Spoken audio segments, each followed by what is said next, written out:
our climate. Now let me introduce somebody who has, in my opinion, as much as any person with whom I've served in the 33 years I've been in the Congress, and he served longer, done more for the environment, done more to raise consciousness, done more in a very impactful way to protect our earth, our water, and our air, the distinguished ranking member of the Energy and Commerce Committee and former chairman of the Energy and Commerce Committee, my friend Henry Waxman. Henry?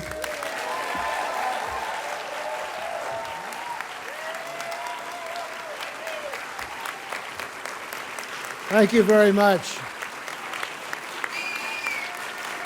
Thank you. Thank you very much.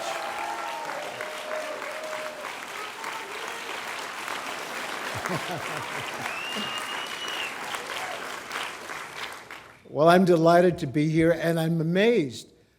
You know, when you're short, you don't realize how many people there are.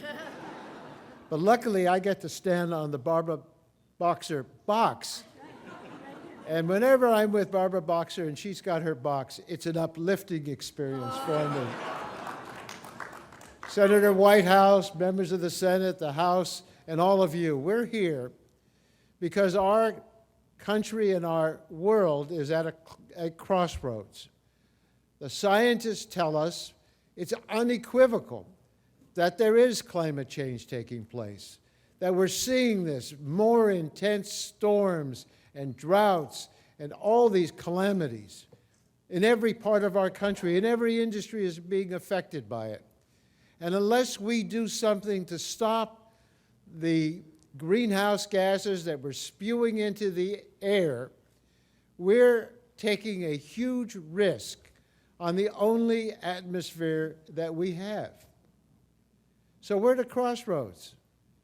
Do we do something about this?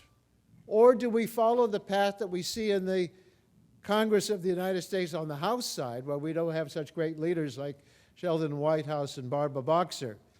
They want to put their heads in the sand. They don't want to acknowledge the science. They don't want to do anything.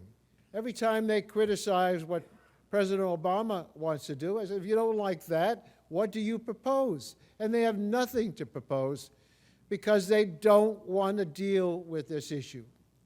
Well, we're here today to say it's time to wake up. It's time for us to deal with this problem. We cannot afford to push it off. We cannot afford it because we will reach a tipping point where it may be too late. And not only will we lose this atmosphere that we share, but we as a nation will lose the economic opportunities that dealing with climate change will bring us. So I come to you to stand on Barbara Boxer's box and stand with all of you to say it's time to act. And now, after you applaud me,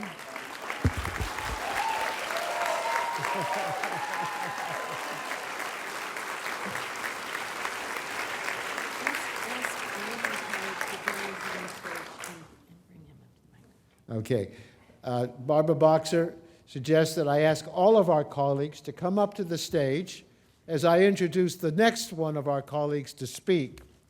And I'm happy to introduce him because he's someone for whom I have an enormous amount of respect.